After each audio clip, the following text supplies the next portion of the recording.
At yung titulo po ng ating pag-aaral ay pinamagatan ko pong The Sin of Omission. The Sin of Omission. Ito po ang salita ng Panginoon, kaya't ang sino mang nakakaalam ng paggawa ng mabuti, ngunit hindi ito ginawa, ito ay kasalanan sa Kanya. Mga kapatid, sa pag-aaral po ng Biblia, matututunan po natin na meron pong dalawang klase ng kasalanan na nagagawa po ng tao. So, marami pong klase ng kasalanan, mga kapatid, pero pwede lang po natin itong mahati sa dalawang klase. Ang una po ay yung tinatawag po na sin of commission o yung kasalanan ng paglihis natin o paglabag natin sa mga kautusan ng Diyos. So ito po yung tinatawag din po sa salitang Ingles na transgression o paglihis. So yung idea po dito mga kapatid ay may hahalin tulad po natin sa isang tuwid na linya ng kautusan at kalooban ng Diyos na inilagay po niya upang siya nating maging gabay at pamantayan sa atin pong buhay bilang mga tao. So hindi po tayo dapat lumihis sa linya pong ito, hindi po tayo dapat kumaliwa, hindi po tayo dapat kumanan. So dapat hindi po tayo lumagpas o mawala sa linya po na ito ng kautusan na nilagay po sa atin ng Diyos. So kapag po lumihis po tayo, doon po sa nire-require po sa atin ng Diyos na nakasulat po sa kanyang mga salita, yung mga utos na dapat po nating sundin na nakasulat po sa Biblia, tayo po ay nagkakasala sa kanya na tinatawag na sin of commission. At yan po yung uri ng kasalanan na sinasabi po alimbawa ni Apostol Juan, doon po sa unang Juan, kabanatang 3, ang talata po ay 4, ganito po ang sinasabi, ang sinumang gumagawa ng kasalanan ay lumalabag din naman sa kautusan, at ang kasalanan ay ang paglabag sa kautusan. So yun po yung sin of commission. Yung paglabag po natin sa kautusan, paglabag po natin sa iniuutos at nire-require po sa atin ng ating Panginoon Diyos. So maliban po sa sin of commission, sana natitake note nyo yung difference. Commission, C-O-M-M-I-S-S-I-O-N. Sin of commission. Meron din pong tinatawag na sin of omission. O-M-I-S-S-I-O-N. So, from the root word omit, which means to leave out or to leave undone. So, yan po yung pangalawang klase ng kasalanan. In other words, yung sin of omission, ito po yung uri ng kasalanan na may nire-require o inuutos sa atin ng Diyos na gawin, pero hindi po natin ginagawa. So, yung isa, kung pakikita nyo difference, yung sin of commission, merong inuutos sa atin ng Diyos na hindi dapat natin gawin, pero siya natin ginagawa. Ito namang sin of omission, merong sa ating nire-require o inuutos ng Diyos, pero hindi po natin ginagawa. Kung ang sin of commission ay ang paggawa po natin ng mga bagay na ipinagbabawal ng Diyos, ang sin of omission naman ay yung mga utos ng Diyos na dapat po natin gawin pero hindi po natin ginagawa. Ulitin ko ho, mga kapatid, at kayo'y malito. Yung sin of commission ay paggawa po natin ng mga bagay na ipinagbabawal ng Diyos. Huwag kang papatay, huwag kang magsisinungaling, huwag kang mangangalunya. So pag ginawa natin yon, we commit the sin of commission. So yung sin of omission naman ay mga utos ng Diyos na dapat po sana natin gawin, pero hindi po natin ginagawa. Ibigin mo ang iyong kaaway. So, hindi po natin ginagawa. So, yan po yung klase ng kasalanan, namely yung sin of omission. Kaya po, I entitled yung ating pong pag-aaral ngayon na sin of omission, sapagkat yan po yung klase ng kasalanan na itinuturo po ng ating teksto, tinuturo po particularly ni Santiago sa kanya pong mga sinusulatan. Again, ang sabi po sa ating text sa Santiago 4, talatang 17, kaya't ang sino mang nakakaalam ng paggawa ng mabuti, ngunit hindi ito ginawa, ito ay kasalanan sa kanya. So inati ko lamang po mga kapatid itong talata na ating pinag-aaralan sa dalawa pong bahagi. Po, yung una pong bahagi ay pinamagatan kong ang paggawa ng mabuti.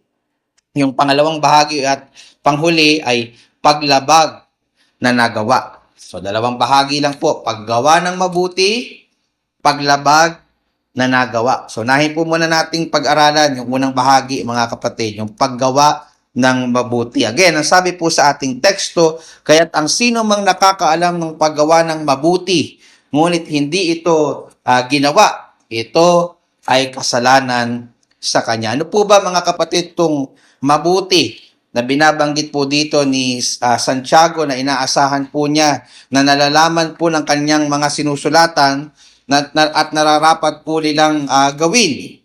So kung babalikan po natin yung immediate context po nito, pag sinabing immediate context, yung mga talatang malapit sa talata po ito, particularly sa verses 13 to 16 ng same chapter, inaral po natin last time, yung context po nito ay pumapatungkol sa pagtutuwid sa kayabangan po ng tao.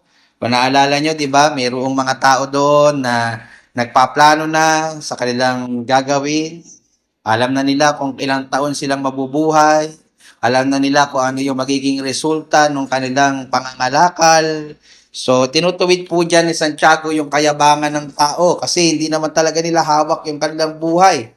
So, at patapos po silang ituwid, halimbawa, doon sa verses 15 to 16, tinuruan po sila dyan ni Santiago na magpakumbaba sa harapan ng Diyos at palaging magpailalim sa kanyang kalooban. So yun po yung mabuti context wise dito po sa verse 17.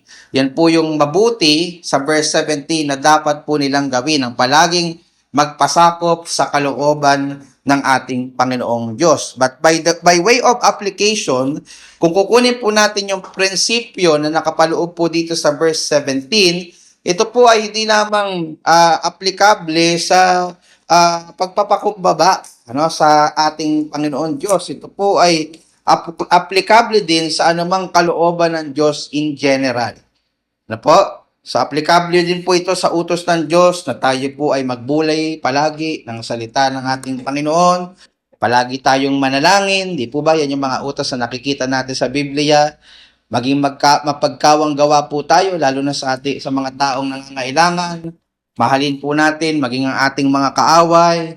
Magpahalaga po tayo sa pagdalo, sa mga pagtitipon-tipon ng ating iglesia.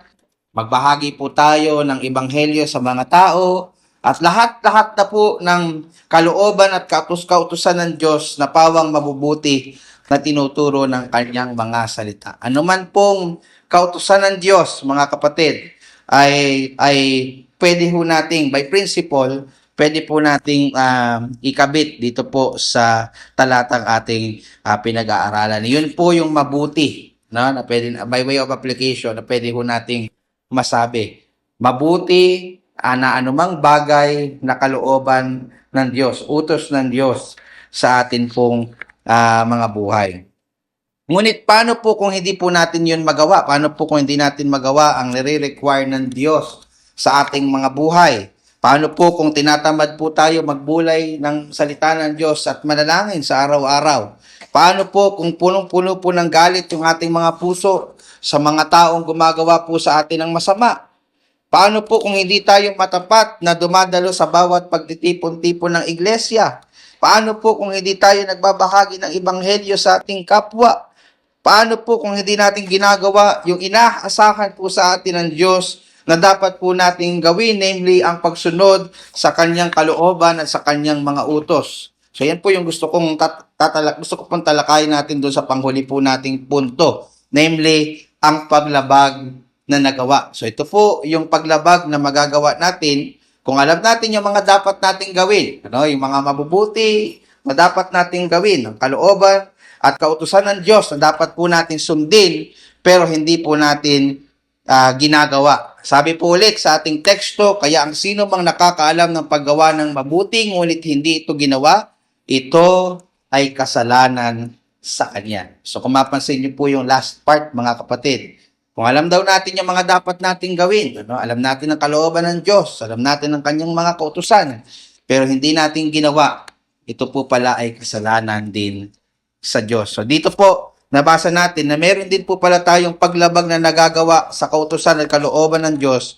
kung tayo po ay nagiging passive o hindi gumagawa ng mga bagay na nire-require sa atin ng Diyos sa dapat po nating gawin. Tayo po pala ay nagkakasala sa Diyos sa tuwing hindi po natin ginagawa yung kalooban niya sa mga buhay natin na nakasulat sa kanyang mga salita.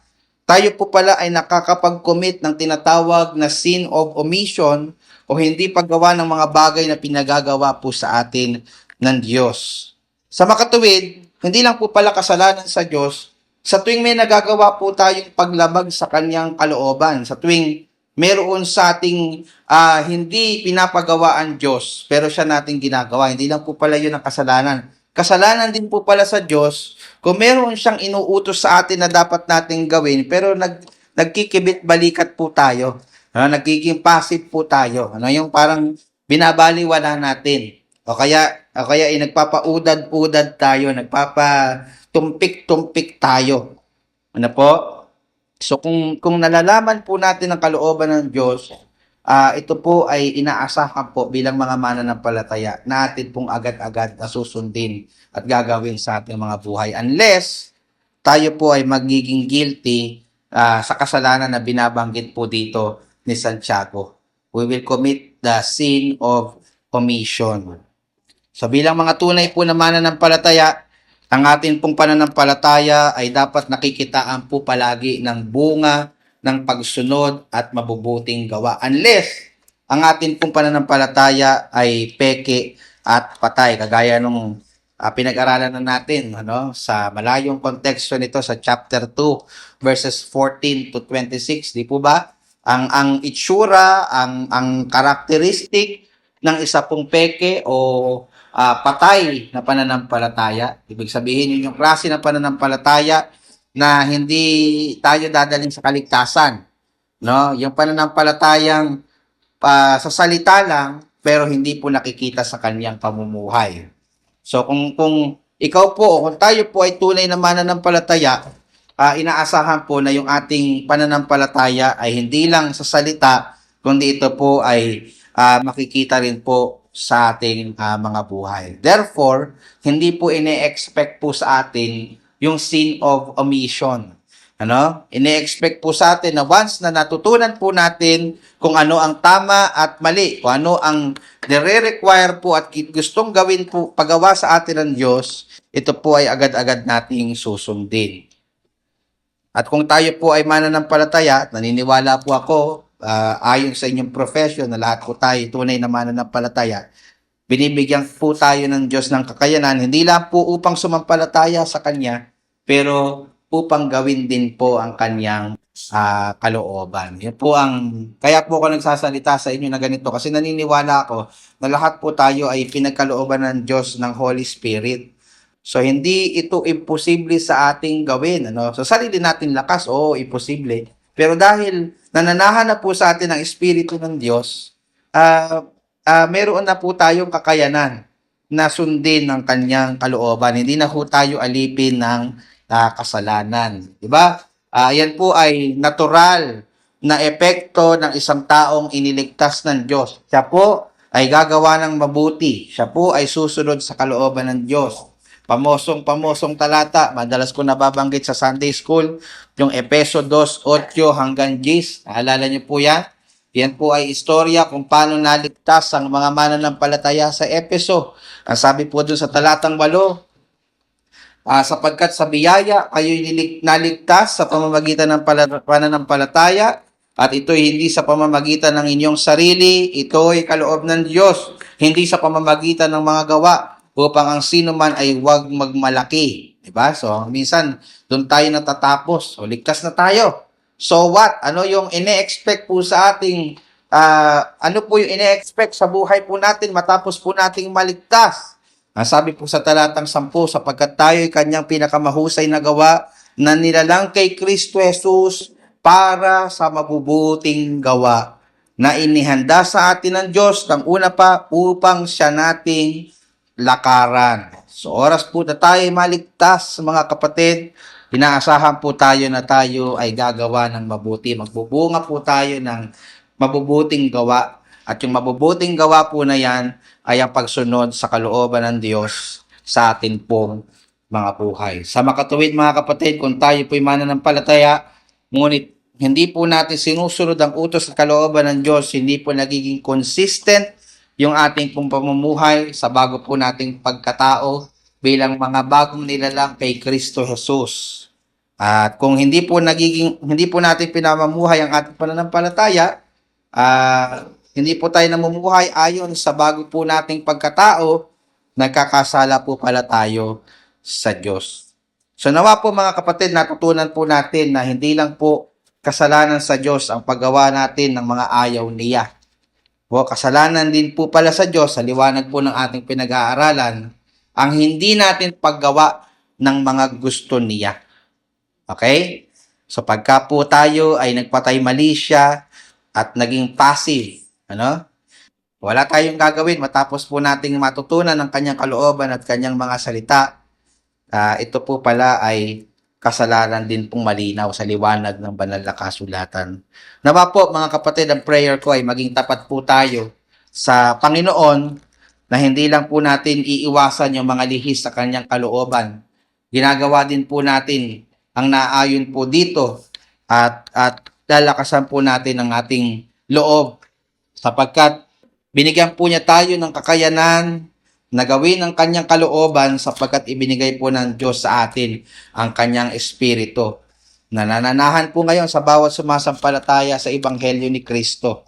So kung ikaw ay mananampalataya, sa loob mo, nananahan sa iyo ang espiritu ng Diyos. Kaya gusto kitang i-encourage, sampalatayanan po natin yung katotohanan po na yan. Hindi po imposible na masunod po natin ang kalooban ng Diyos sa tulong ng kanyang espiritu.